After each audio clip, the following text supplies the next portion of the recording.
कितने पाकिस्तान के संबंध में हम लोग बात कर रहे थे, तो उसमें बात यहाँ तक आई थी कि कमलेश्वर ने विश्व मानव की अवधारणा पाठक के समक्ष रखी है तथा एक साझी मानव संस्कृति विकसित करने का प्रयास किया है या उसकी अवधारणा पाठक के सामने रखने की कोशिश की है। उपन्यास का अदीब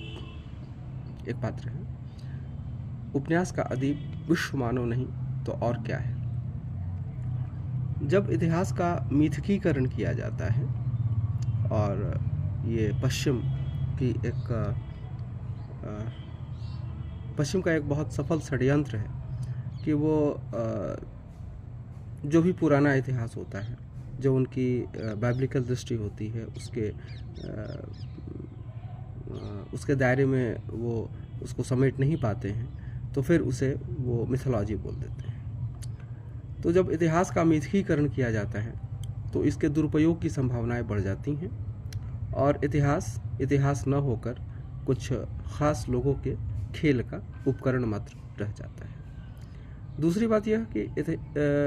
कि मिथक विश्वास पर आधारित होते हैं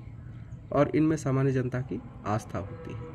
कुछ लोग अपने निहित स्वार्थवश मिथक को ऐतिहासिक सच्चाई में रूपांतरित कर सामाजिक संस्कृति की धारा को विच्छिन्न करने का प्रयास करते हैं। जब भारतीय सभ्यता संस्कृति को केवल आर्य जाति से संबद्ध करके देखा जाता है तो यह पुरातात्विक प्रमाणों से निर्मित या फिर इतिहास की नई स्टडीज आ गई हैं, डीएनए से संबंधित स्टडीज हैं, जो जीनोलॉजिकल स्टडीज हैं या फिर हाइड्रोलॉजिकल स्टडीज हैं,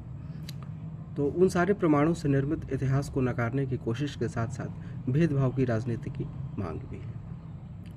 आर्यों को एक भाषाई समूह से नस्ल में अपचयित कर, या यूँ कहिए कि आर्य एक भाषाई श्रेष्ठता या भाषा में एक श्रेष्ठ मनुष्य का संकेतक है, तो उससे एक भाषाई संकेत से नस्ल में अपचयित कर प्राच्यवादी या ओरिएंटलिस्ट इतिहासकारों ने एक तरह से द्रविड़ आंदोलन की पूर्व पीठिका तैयार कर दी। ऊपर से तुर्रा यह कि प्रारंभिक भारतीय इतिहासकारों ने ऋग्वेद का पुरातात्विक प्रमाण की तरह और असावधान प्रयोग किया, जिससे आर्य दस्यु संघर्ष जैसी विभेदकारी धारणा का विकास हुआ। यद्यपि कई मामलों में मैं रोमिला थापर से सहमत नहीं होता हूँ और सतीश चंद्रा से भी, लेकिन कोर्ट